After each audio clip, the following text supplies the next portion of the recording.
Et puis Bakary Konté, cet avertissement des spécialistes en biologie et en nutrition, l'anémie qui devient un problème de santé publique au Sénégal, l'anémie, la carence soutenue en fer, en zinc et en vitamine A, population cible les femmes en âge de procréer les 15-49 ans et les enfants entre 12 et 59 mois. Les experts ont dévoilé ce matin les résultats de cette étude sur la question. Atanarba et Daniel Diouf étaient sur place. L'étude a été réalisée par le laboratoire de nutrition de la Faculté des sciences et techniques de l'UCAD et des partenaires. Elle met en relief un mauvais état général de santé lié à la faible présence de micronutriments dans les aliments consommés.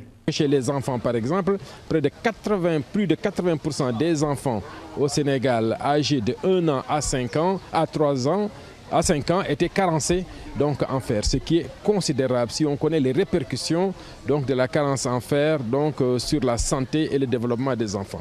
Chez les femmes également, les prévalences de carence en fer donc sont extrêmement importantes, touchées près de 39% des femmes. Le taux de prévalence chez les enfants de 12 à 59 mois et les femmes de 15 à 49 ans est inquiétant. 47% chez les femmes et 66% chez les enfants. Un véritable problème de santé publique. Je crois que les carences de micronutriments dans notre pays ne constituent pas seulement un problème de santé publique, ils constituent un problème de santé publique grave.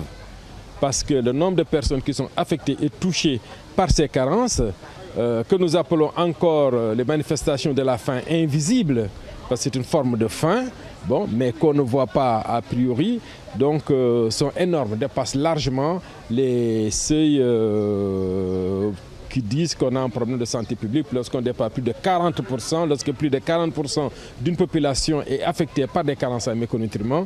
Donc il est clair que c'est un problème de santé publique grave. Pour prévenir et lutter contre les carences en micronutriments, les spécialistes recommandent entre autres un changement dans les habitudes alimentaires. Parce que dans le cadre de cette lutte, il y a à plusieurs niveaux.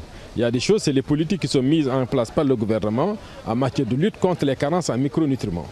Donc, il y a aussi la lutte contre les infections, il y a également la question de l'accès aux denrées alimentaires qui sont sources de vitamines, sources de minéraux, en particulier les produits d'origine animale tels que la viande ou bien le poisson. Mais également, il faut assurer un nombre de repas suffisant aux enfants et aux femmes pour lutter contre ces carences en micronutriments. L'étude sur le mauvais état général de santé chez les enfants et les femmes en état de procréation a été réalisée en mai et juin 2010. Ces résultats interviennent au moment où la FAO rend public un chiffre inquiétant, 135 000 personnes exposées à la famine au Sénégal.